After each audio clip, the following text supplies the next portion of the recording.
Start talking, kid. What else you know about that book?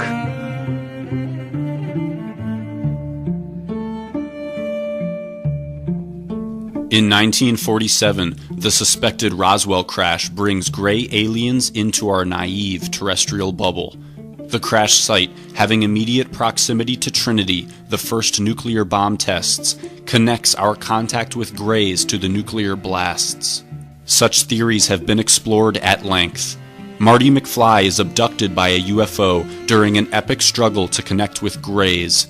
The Greys enter his life at this innocently titled merchant, Blast from the Past.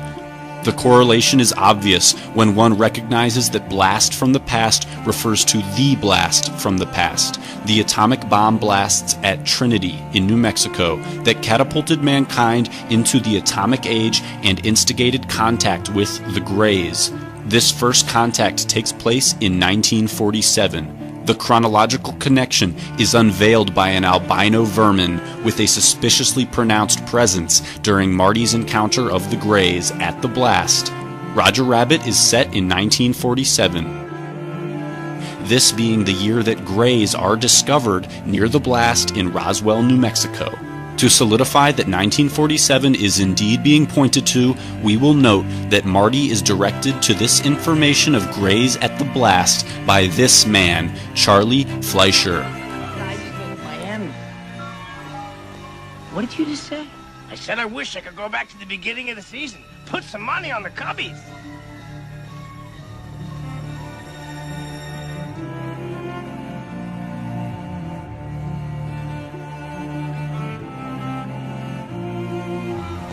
What did you just say?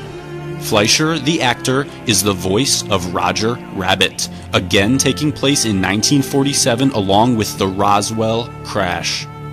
Our Trinity explosion reference, Blast from the Past, is validated when we scrutinize the hidden hand of its cleverly obscured logo. 60-degree increments split the decade markers on the timepiece.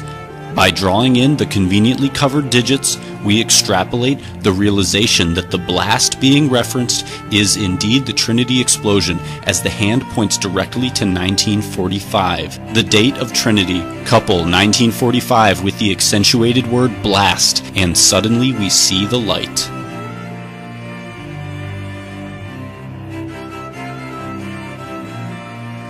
In the earliest instance of Back to the Future scripts, we uncover further evidence of strong nuclear gray contact suggestions when we learn that the space-time distortion vehicle was intended to be placed at the site of a nuclear explosion in order to trigger the opening of the Stargate. The time machine, as a mechanism for traversing dimensions, is synonymous with entering higher states and thus encountering higher life forms, or Greys. So, it is fitting that this machine was intended to be activated at the site that pioneered nuclear explosions, where gray higher intelligences are said to have been first found. Nuclear higher intelligence contact is relived by Marty McFly as the time machine crashes into the Assembly of Christ Church, a location predated by the cinematic showing of The Atomic Kid. The leap to nuclear weaponry is accompanied by contact. Of note is how mushroom clouds and conventional contact protocol via craft abduction share an apparently sacred geometric archetype, further fusing contact with alien semi-deities with the deity impersonating act of atom splitting. John F. Kennedy, in a letter to the CIA on November 12th, demands records revealing intel pertaining to the suspected alien presence on Earth. Marty traverses this atomic stargate to contact higher life forms on November 12th. in front of the store where he learned that gray contact was made from the atomic blast, the very same information that JFK sought on the very same day, November 12th. JFK's thirst for this knowledge is accounted for by strange forces which place a bust of his head at this scene where the information he sought is actually discovered. The blast from the past is where the Greys tethered a terrestrial connection. 10 days after JFK sought this information, he was killed. On that very same day, an atomic blast test exploded in the desert of New Mexico, its codename Greys. At a dinner with the McFlys, Marty expresses exceptional interest in men from space. Hey, I've seen this one. This is a classic. This is where Ralph dresses up as a man from space. He then seeks directions to Doc Brown's house. Listen, do you know where Riverside Drive is?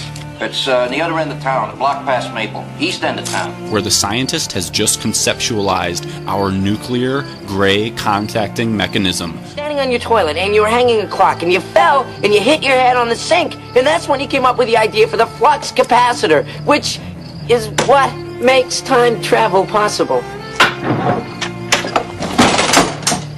Only to find out that the process was carried out on Block past Maple, that's John F. Kennedy Drive. Who the hell is John F. Kennedy? Mother? Block past Maple, that's John F. Kennedy Drive. Block past Maple, that's John F. Kennedy Drive.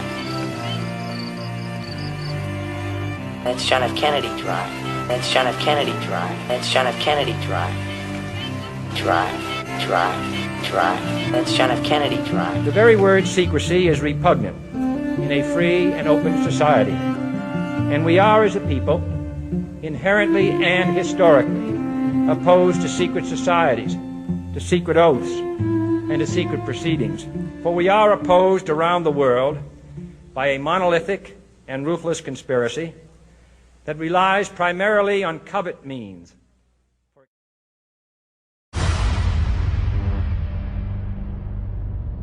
Imprisoned in the underworld by his sons Zeus and Hades, none are prepared for the wrath of Kronos, father of the gods, king of the Titans, destroyer of the universe.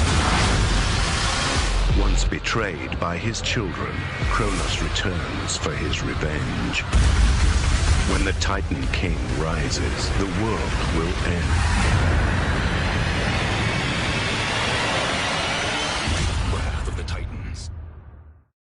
In Greek mythology, Cronus is the god of time. He once ruled the universe until it was stolen from him by Zeus. Christopher Lloyd is our Zeus resonator, and he battles Cronus' clock tower in the synchromistic epic Back to the Future. The Greeks' story said that Cronus was defeated by Zeus by way of his lightning bolt. Christopher Lloyd kills the clock tower with a lightning bolt, and since Cronus was the god of time, or the titan of time, it seems fitting that he would be represented by a gigantic, inanimate, but still antagonistic clock tower. Cronus was also a god who embodied limitation, darkness, death, and the color black. He was almost always depicted carrying a Sith, which is why his modern-day adaptation, the Grim Reaper, Death, also carries the Sith. The theme of escaping death is exemplified by the construction of a time machine, which is why Lloyd builds one, because Lloyd is Zeus, and Back to the Future is the story of how Zeus defeated the god of time, limitation, darkness, and death, Cronus. Cronus was the leader of the Titans, and his death marked the end of their reign over the universe, which humanity still celebrates to this day by lighting a gigantic torch, the Olympic torch, which honors the victory of the Olympian gods and their rise to power in the cosmos. This is why the leader of the Olympian gods, Zeus, lights a gigantic torch immediately after symbolically killing the leader of the Titans, Cronus, which signified the victory of the Olympian gods. Today, we also celebrate Zeus's victory by the running of the torch, which Christopher Zeus Lloyd also does, immediately after killing Cronus. Take a look at the strange nature in which Christopher Lloyd blazes down this trail of fire. He is clearly running as if symbolically gripping and hoisting something in his hand. His arm is not only awkwardly raised, but his hand is cupped and held in a position that defies all logic, unless you take into account that he is acting out the Olympic torch run, if only subconsciously, which makes perfect sense since he is running down a trail of fire. These two acts, the lighting of a gigantic torch at the Temple of Hera and the subsequent running of the torch, are still and were always performed in honor of Zeus's victory over Cronus. So is it only a coincidence that Christopher Zeus Lloyd performs these acts immediately after striking down a giant clock with a bolt of lightning, while simultaneously transcending humanity's most insurmountable limitations, those of being trapped in time? Is this a reenactment of the Olympic ceremonies and the Olympian mythology of the rise of the Olympian gods? After a closer look, you will see that it clearly is. According to the Greek myth, Zeus is not alone during the battle. He had the help of his two brothers, Poseidon and Hades. Zeus is the personification of the planet Jupiter, Cronus the personification of Saturn, while Hades is the personification of the planet Pluto. If this is truly a reenactment of the Olympian rise to power, then we should find both Hades and Poseidon present at the scene. Luckily, Hades is so clearly represented by Marty McFly that it is almost laughable. We learn that Universal Studios head Sig Sheinberg advocated a replacement of the title Back to the Future with Spaceman from Pluto, referring to Marty McFly, who was even supposed to state the line, "I am a spaceman from Pluto," which would have overtly stated his Hades-Pluto synchromistic entrainment. In this scene, Marty McFly is identified as a godlike alien supremacy from, of course, Pluto.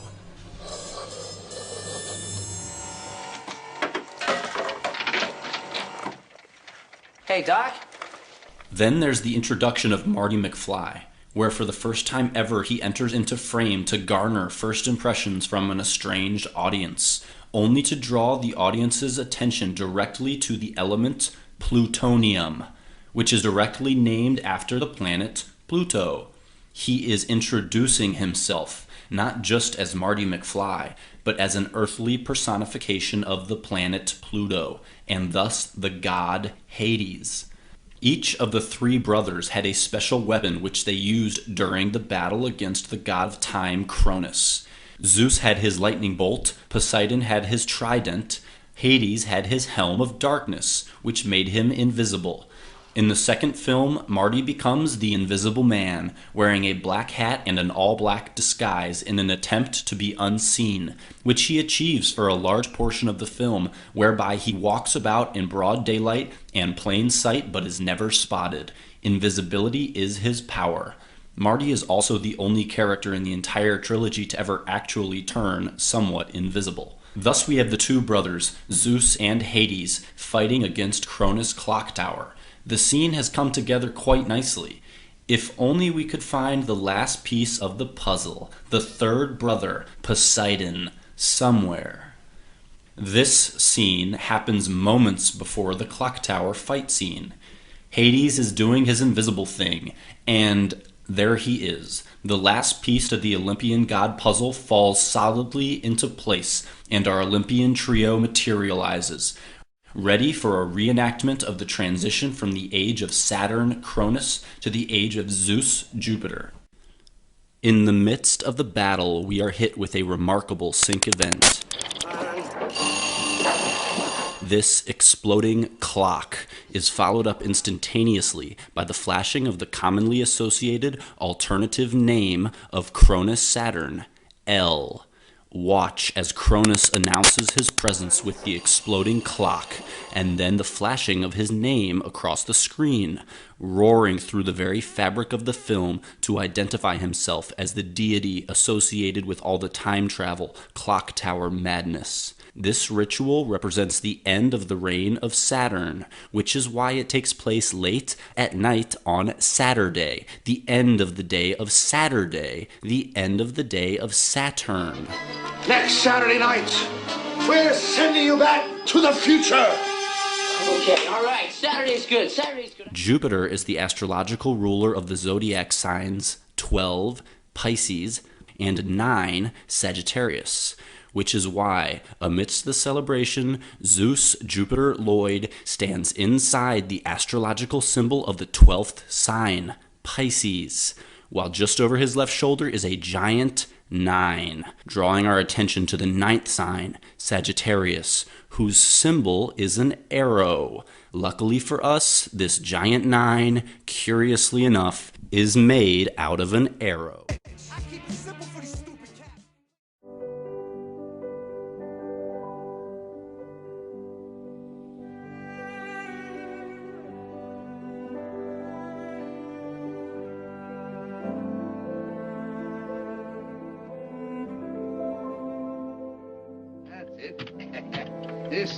This is the same genuine, magic, authentic crystal used by the priests of Isis and Osiris in the days of the pharaohs of Egypt, in which Cleopatra first saw the approach of Julius Caesar and Mark Antony and so on and so on.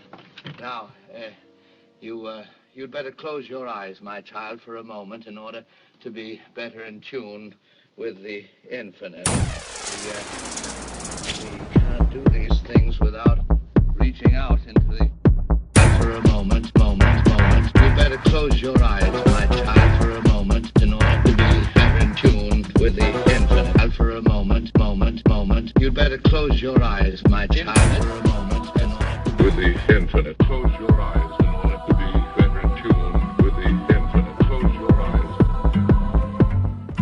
This is it. Specific foresights delivered to Marty in the form of this magic manuscript enable him to open a stargate through the fabric of space-time, which arouses our suspicions as to the nature of its acquisition. It becomes strange when we realize he obtains it in front of this, the Eye of Horus, often intimately associated with mankind's ascension process, or mankind's connection to otherworldly high intelligences. Thus it becomes suspicious when it takes such a profound interest in essential events preceding Marty's transdimensional adventure.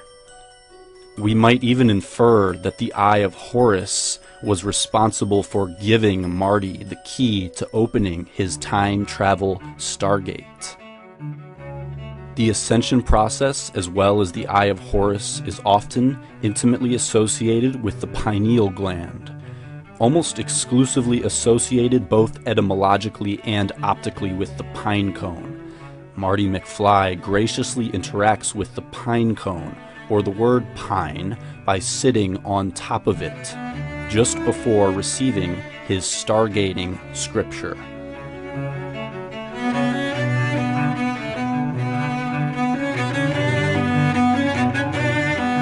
Here he is, sitting on top of the word pine, about to be contacted by higher intelligences via the Eye of Horus, via his pineal gland. The pineal gland is also called the third eye, which is very convenient because directly in front of him are the words the, third, and then a picture of an eye, or the third eye, which appropriately foreshadows his polymorphous pilgrimage and strengthens the sync association of interdimensional travel as a third eye involving process of spiritual ascension.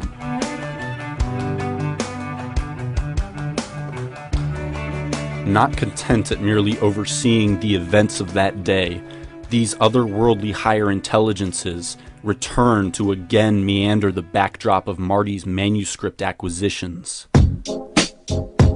With his third eye submersed in a rainbow, Marty ventures to the now revamped but geologically identical storefront to again obtain future foretelling scriptures from mysterious extraterrestrial forces. See this book?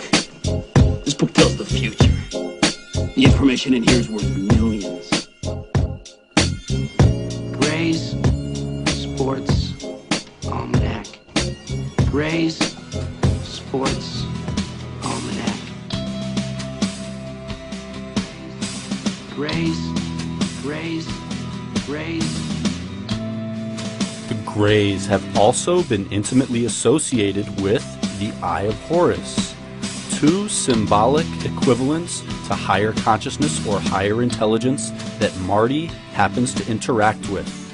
Take special note and consideration of how the word grays is surrounded by stars, further eliciting the celestial nature of its associated entities, the grays.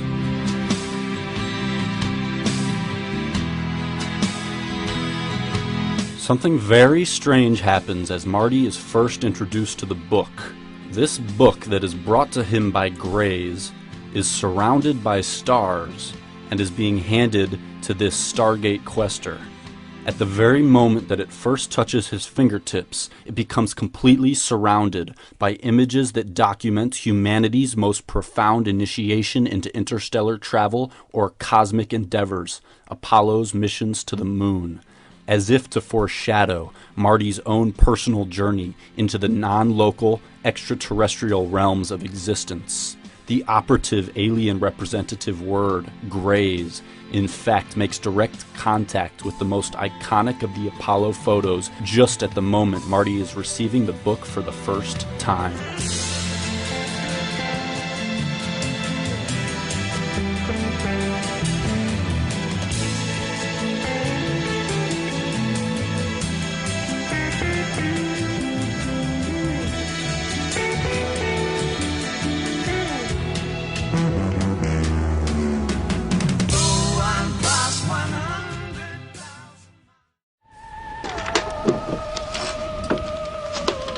So he lays this book on me.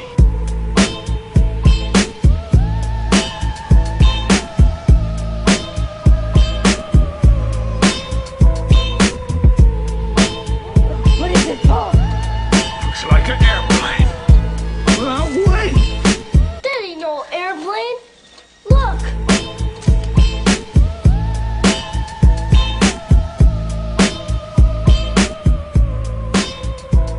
Becoming black shit, skull and bone type of action. Your time is up, give in to your masters. Becoming black shit, skull and bone type of action. Your time is up, give in to your masters. The time machine is quite literally an advanced spaceship from another dimension, and Doc Brown, as perceived by the peoples of the era, would be an advanced human being operating a UFO from another dimension, quite literally. Thus, tunnel, the Griffith Park Tunnel. In Lloyd R. Christbearer Part 1, we introduce the theme of the tunnel as being a metaphorical representation for experiencing the world with limited perception, reaching the end as being representative of significant quantum leaps of understanding.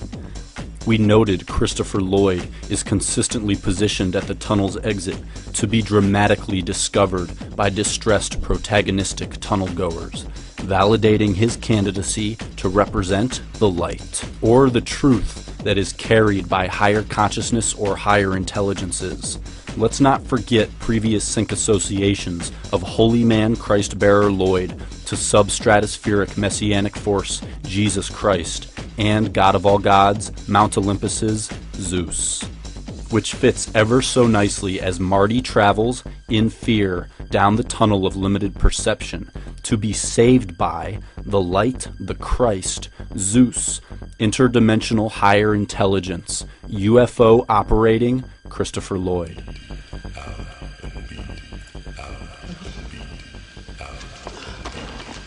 Steal my stuff. Keep in mind that Marty's whole purpose for being in the tunnel in the first place is to reclaim the Gray's alien manuscript from Biff. He has lost his connection to the alien high intelligences, and once he firmly reestablishes his connection with the Greys by reclaiming the manuscript, a UFO appears at the end of the tunnel and abducts him, ever so appropriately reinforcing the sync link between interdimensional pineal gland-induced travel and contact with higher consciousness representing extraterrestrials.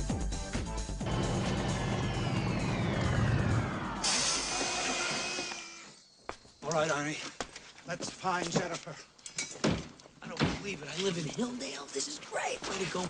Marty, stay here.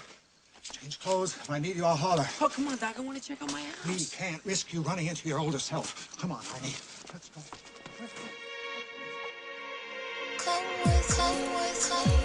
In a brief time-traveling stint of his own, Biff, clad in checker pleats, is escorted to the wormhole car in a ridiculously over-checkered checker cab that adorns the word Luxor.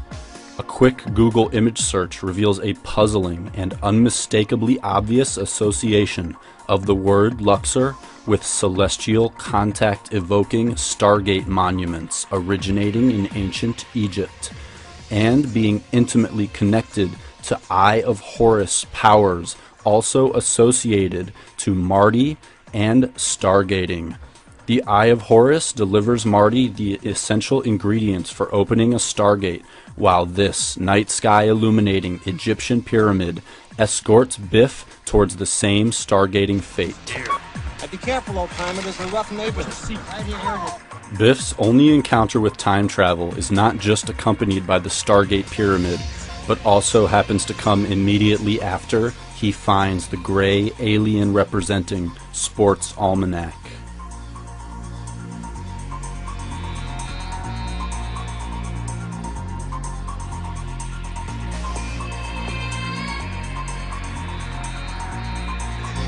We can observe the intuitive connection between traversing tunnels, entering wormholes, walking into the light, and alien abduction, all interchangeable representative elements of the non-local journey of spirit, and all experienced by Marty, culminating at a particular tunnel of great interest. Most curious indeed is the Griffith Park Tunnel, and Christopher Lloyd's affinity for loitering near its exit.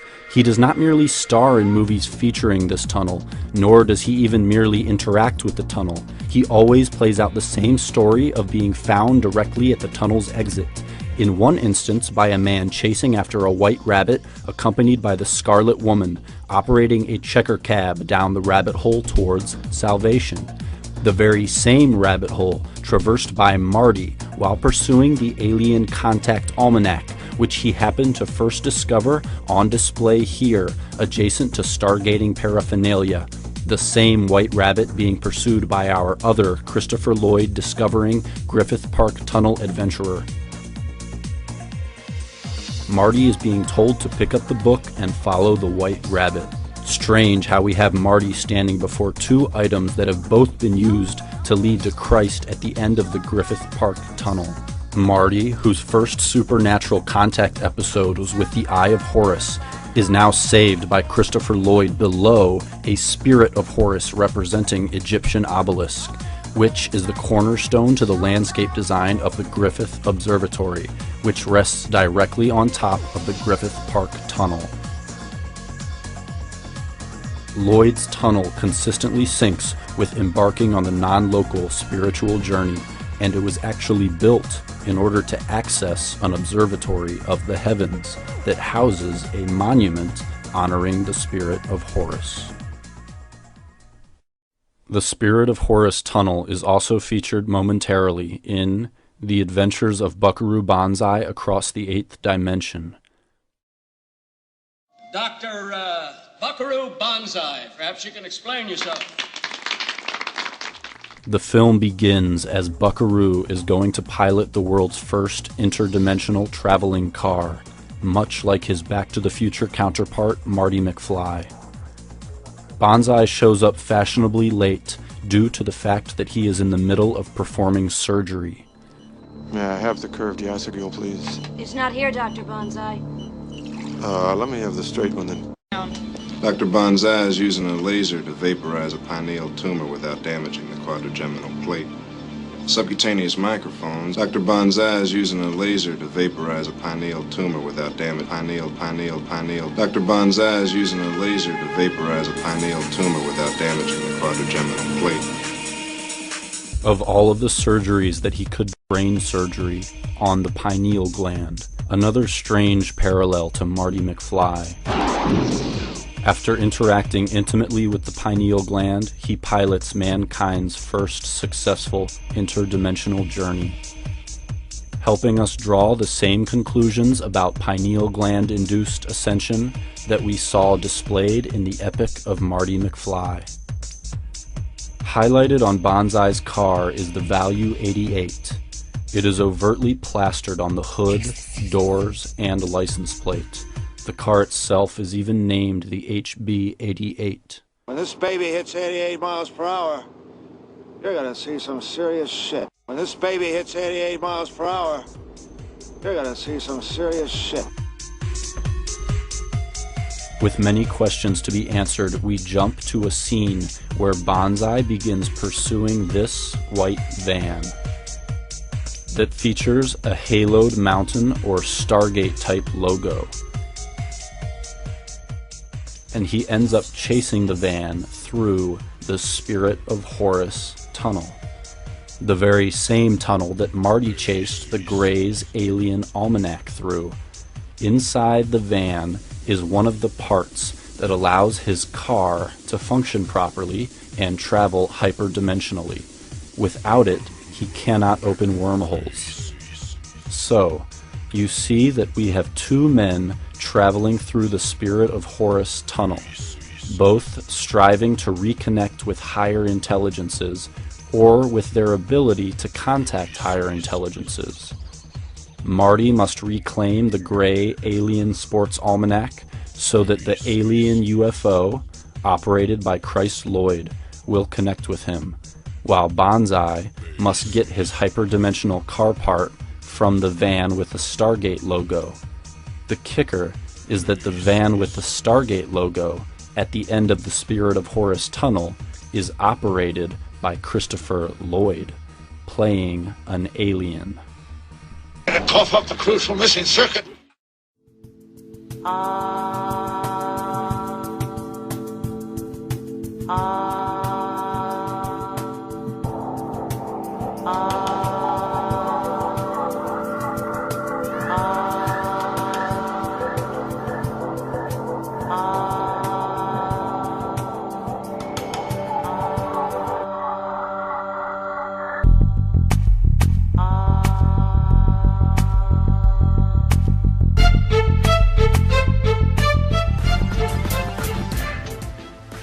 The sound ah is a portal to higher consciousness. Human beings who seek God will look to the stars.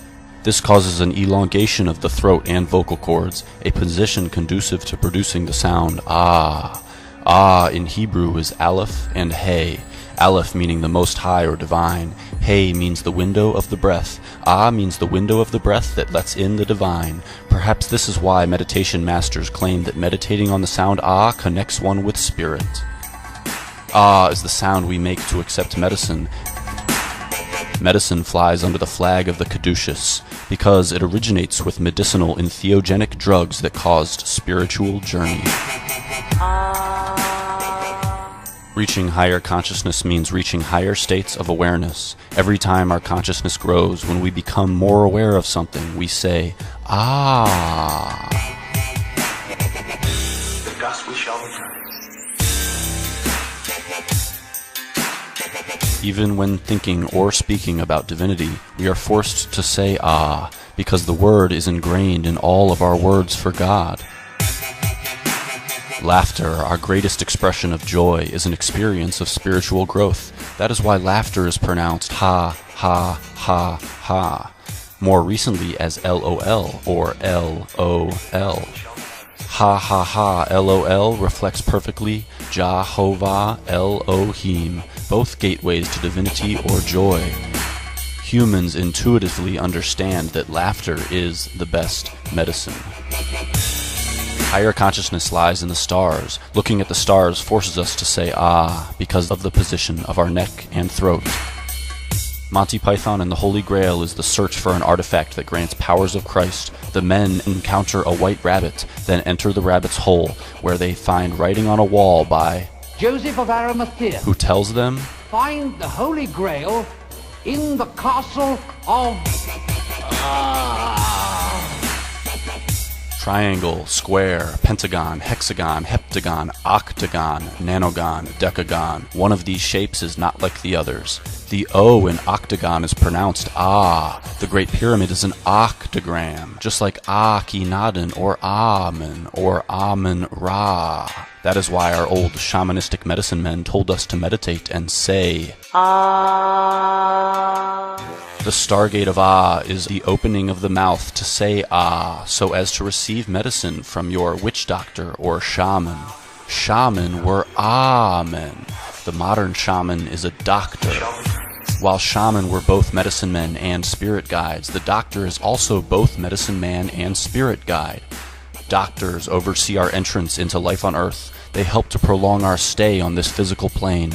Then they oversee the exit of our soul into the next realm. The doctor, without even knowing it, is the spirit guide of today, which is why they are associated with the caduceus. Humans are hardwired to know that ah takes us on a spiritual journey. That is why if someone were to tell you to say ah, you would immediately think of a doctor.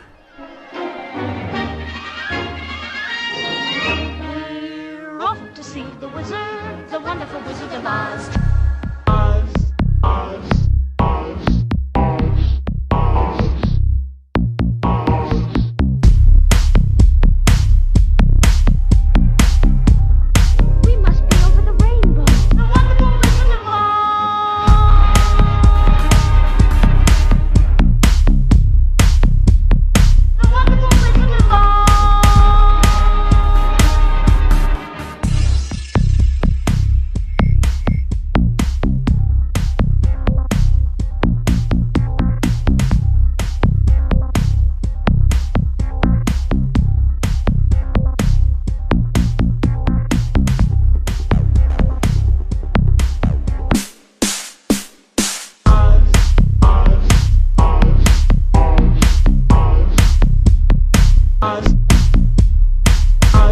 Used by the priests of Isis and Osiris in the days of the pharaohs of Egypt.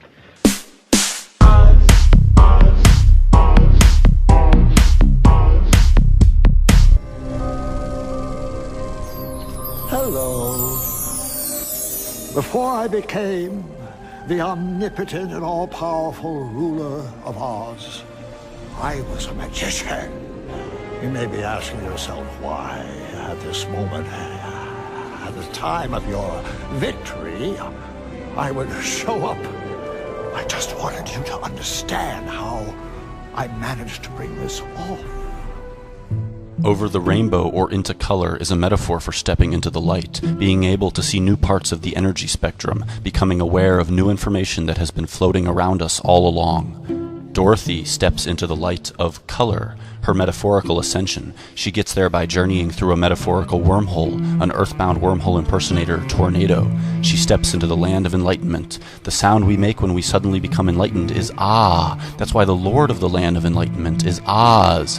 Christopher Lloyd is Oz in The Witches of Oz, Lord of the Land of Color, Clarity, or Enlightenment. He plays this character in Who Framed Roger Rabbit, where our protagonist journeys a tunnel wormhole and enters into the land of light.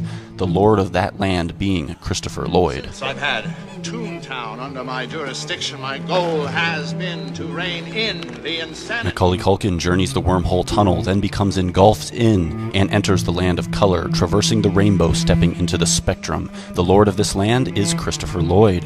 He is the lord of the land of color because he is Zeus, Jupiter, the land over the rainbow. The Wizard of Oz is strangely connected to green octograms that decorate his home of Emerald City.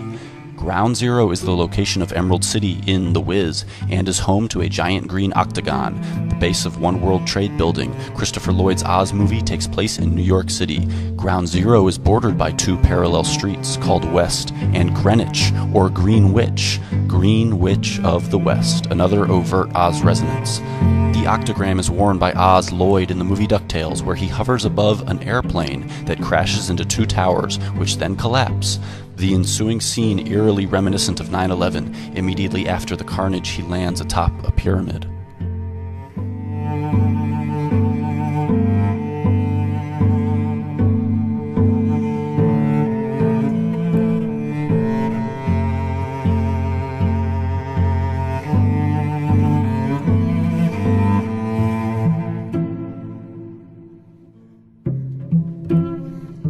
octagons are seen prominently on display as the wizard conquers flight to become lord of the sky.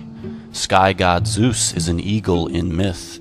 Zeus, as god of all gods, is synonymous with Egyptian god of all gods Horus, both avian sky gods who rest on mountaintops.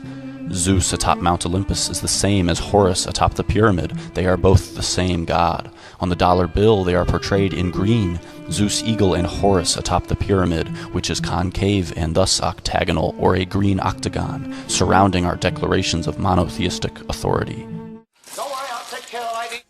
Christopher Lloyd is Zeus. That's why his tunnel accesses an observatory of heaven that sits on top of a mountain and sports a giant green octagon, on the underside of which is a large mural centered around an image of Zeus. Macaulay Culkin is sent into the land of color while standing on an octagram. Moments ago, he passed through this tunnel that leads to the observatory. Above his head is a giant mural focused around Lloyd, paralleling the observatory's mural focused around Zeus.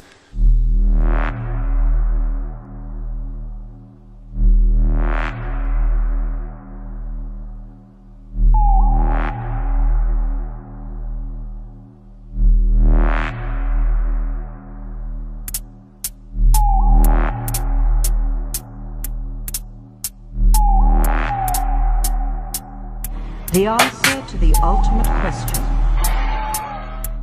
This is crazy. You bet it is. Of life, the universe, and everything is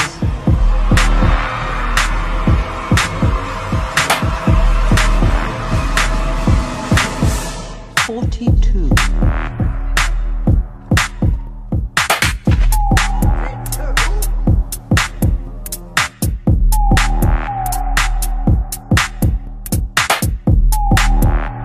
Omnipotent and all-powerful ruler of Oz. Since I've had Toontown under my jurisdiction, I am the Page Master.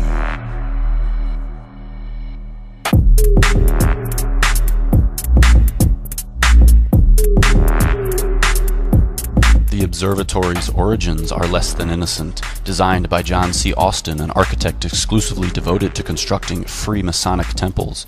He is responsible for the Hollywood Masonic Temple, the Shriners Masonic Auditorium, and LA City Hall, an obvious phallic obelisk honoring Horus, and featured on the cover of a movie the trailer of which foreshadowed the Dark Knight Theater shootings.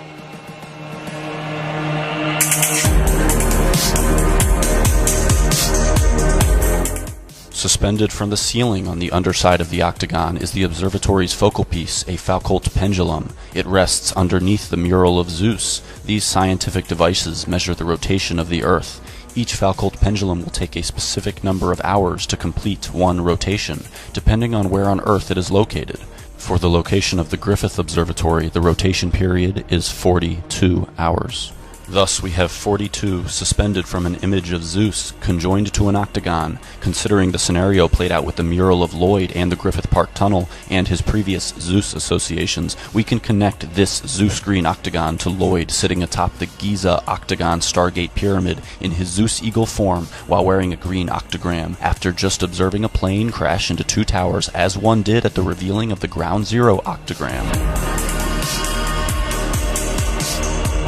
Aleister Crowley meditated inside the Giza octagram and channeled the divinity Awaz, pronounced Awaz, furthering the immutable connection between channeling divinity and the audible sound Ah, appropriate considering the human body is anatomically designed to say Ah when we look up at the stars of heaven, where we believe God to be. To meditate on and speak the word Ah is to open the window for the divine spirit. The stargate of Ah is the window that lets in the divine. When Dorothy comes home, she tells of her journey through the land of enlightenment, while quietly in the background, the divine Oz enters in through the window. Doesn't anybody believe me? Of course we believe you, Dorothy. Oh, but anyway, Toto, we're home.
Michael, what was it I used to say was the #1 rule of leading an effective campaign staff?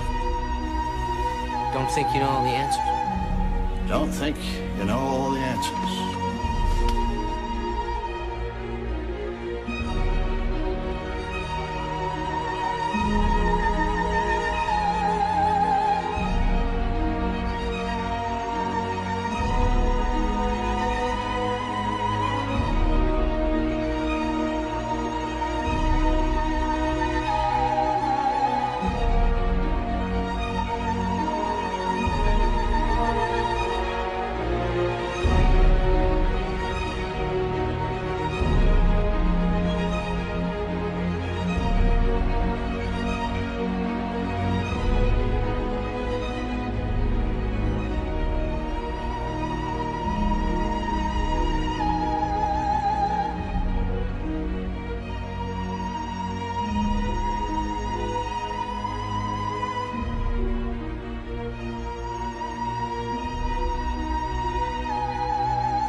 What is it?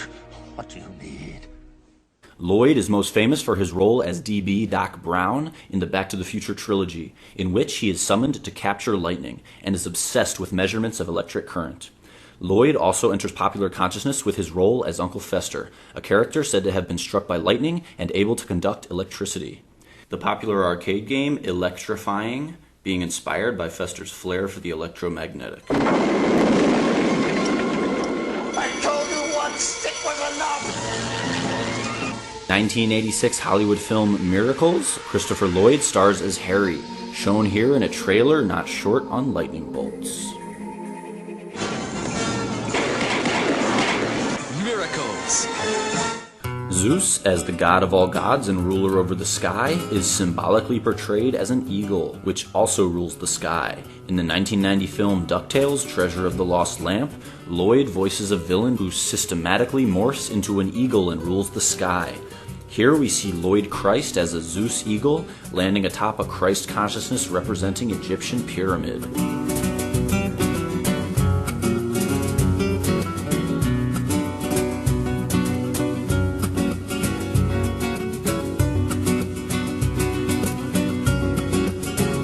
The Zeus eagle atop the pyramid being yet another Stargate logo in a long line of Hollywood Stargate logos used to present media that is intended for mass consumption.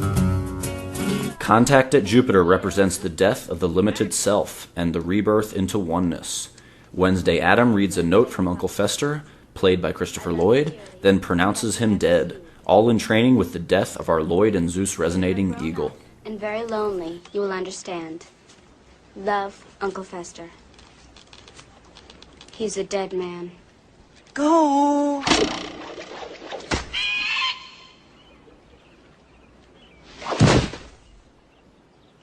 It's an American bald eagle. But aren't they extinct? They are now. In the 1990 film Baby Geniuses, we see Christ Lloyd atop a pyramid, and this time also residing between two flanking pillars. The space between the two pillars of Hercules marks the road to Atlantis, or the point of the risen Christ consciousness.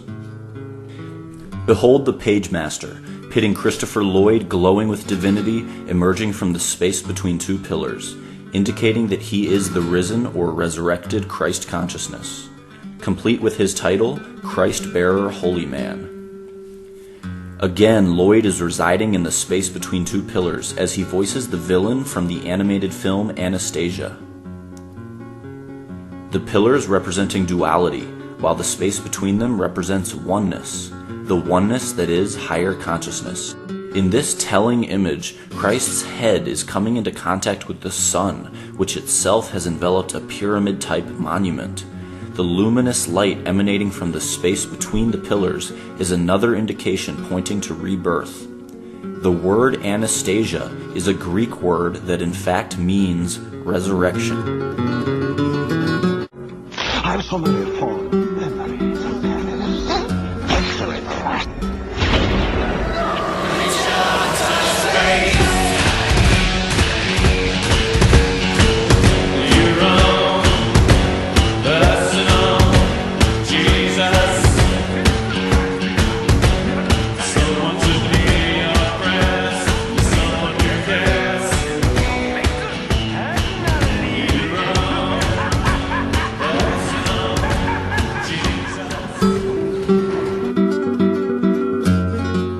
Ancient empire of Hittite, a mythical god named Pahasasa is said to be ruler of lightning and thunder. Pahasasa, later adopted by Greek mythology, became known as the winged horse Pegasus, a word derived from Bahasa of the Luwian language which was spoken by the Hittites. Pahasas in Luwian means lightning. Pegasus in Greek mythology was said to be in charge of carrying lightning bolts for Zeus. Christopher Lloyd, our Zeus resonator, summons Pegasus to help him kill Anastasia. Pegasus is derived from Pahasa, which means lightning. Thus, Christopher Lloyd summons lightning.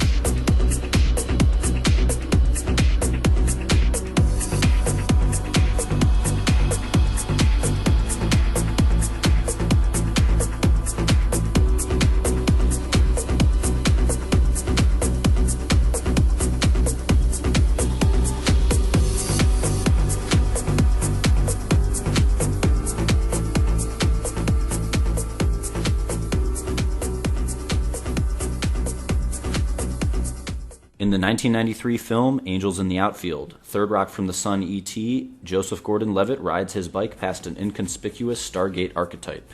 Soon afterwards, he prays to God for help and is answered by Christ Lloyd. God. If there's a God.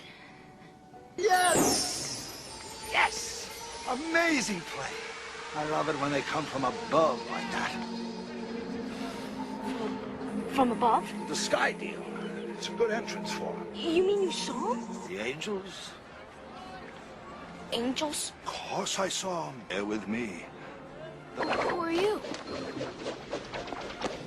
Just call me Al. Why me? You asked for help, and we're here. God. If there's a God. You asked for help, and we're here. If there's a God. Al is also the name of one of the most famous works by 20th century occultist Aleister Crowley. He wrote Liber Al, also known as the Book of the Law, claiming it was dictated to him by a god whom he referred to as his guardian angel. Another of Crowley's famous works, Liber Oz, the Book of the Goat, resonates higher consciousness at Jupiter as the land of Oz resides somewhere over the rainbow. Rainbows being formed when light is refracted through a prism at an angle hidden in the alchemical symbol for Jupiter. The land of Oz residing over the rainbow or at Jupiter again resonates Crowley in Ozzy Osbourne's album titled The Blizzard of Oz, featuring a song called Mr. Crowley. As in Liber Al, Liber Oz has Crowley supposedly dictating from a god. Christ Lloyd, having played Al, also plays Oz, or Pan, as the Wizard of Oz, in the made-for-TV series, The Witches of Oz. Entertainment presents Christopher Lloyd as the Wizard of Oz. The Witches of Oz. Oz again sync-attracts Christ consciousness in Percy Shelley's 1818 poem Ozymandias, where Ozzy is proclaimed the King of Kings, a title reflecting Zeus's God of Gods.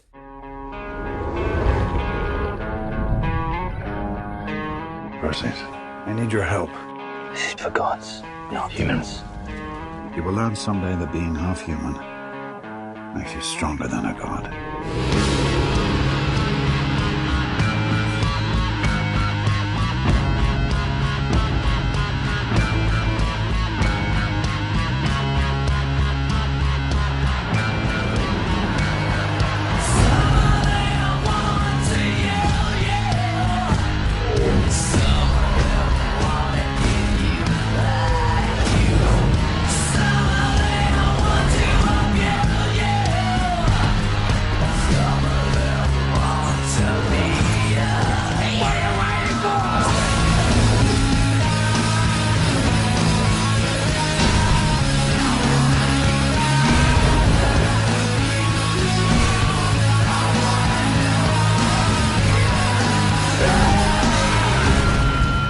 sweating like a human. Next, it'll be tears. Not quite.